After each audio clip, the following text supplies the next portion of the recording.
Hello കൂട്ടുകാരെ, എല്ലാവർക്കും സുഖല്ലേ? ഇന്ന് നമുക്ക് കുഞ്ഞുമടിയുള്ള ട്വിങ്കിൾ നക്ഷത്രത്തിന്റെ കഥ കേട്ടാലോ? ട്വിങ്കിൾ മോളെ, നീ ഇപ്പോഴും ഉറങ്ങിയാണോ? രാത്രിയായി മോളെ, എണീക്കതേ. നിന്റെ കൂട്ടുകാരെല്ലാം കൂടി മാടത്ത് പ്രകാശം പരത്തി നൃത്തം ചെയ്യാണ്. നീ പോകുന്നില്ലേ? ഇല്ലമ്മാവാ, ഞാൻ ഉറങ്ങട്ടെ. ചെല്ലു മോളെ, നിന്റെ പ്രകാശം ഭൂമിയിൽ ആവശ്യമുണ്ടാവും. നിനക്ക് വേണ്ടി ആരെങ്കിലും കാത്തിരിപ്പുണ്ടാകാം. ശരി, ഞാനൊന്ന് മിന്നി തിളങ്ങിയിട്ട് വേഗം വരും. വന്നിട്ട് എനിക്ക് ഉറങ്ങണം. ഹായ്, എല്ലാരും വന്നല്ലോ. ട്വിങ്കിൾ ട്വിങ്കിൾ, നീ എവിടെ ആയിരുന്നു? ഞാൻ ഉറങ്ങിയായിരുന്നു. വേഗം വാ, നമുക്കിവിടെ നിൽക്കാം. ഒരു സുഖമില്ല, പഠിച്ചു പഠിച്ചു ഉറക്കം വരണു. ഹായ്, കൊള്ളാലോ, എന്ത് ഭംഗിയായി നക്ഷത്രത്തെ കാണാൻ. ഹേയ് മിന്നി മിന്നി നക്ഷത്രമേ, നീ മിന്നിത്തിളങ്ങുന്നത് കാണാൻ നല്ല ഭംഗിയുണ്ട്. ഹായ്, എന്റെ പ്രകാശം കണ്ട് ഈ ബാലന് വളരെ സന്തോഷായല്ലോ.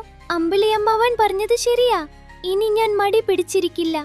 ഇനി എന്നും രാത്രി മിന്നി തിളങ്ങും ഞാൻ ഈ ആകാശത്ത്. ലാലാ. ട്വിങ്കിൾ നക്ഷത്രത്തിന്റെ കഥ ഇഷ്ടായോ കൂട്ടുകാരെ? ട്വിങ്കിളിനെ പോലെ നമ്മൾ മടി പിടിച്ച് ഉറങ്ങരുട്ടോ. ശരി, അപ്പോൾ ചാനൽ എല്ലാവരും സബ്സ്ക്രൈബ് ചെയ്യണേ. പിന്നെ കഥ ഇഷ്ടമായെങ്കിൽ വീഡിയോ ലൈക്ക് ചെയ്യാനും മറക്കല്ലേ. മറ്റൊരു കുഞ്ഞു കഥയുമായി വീണ്ടും വരാം. ബൈ.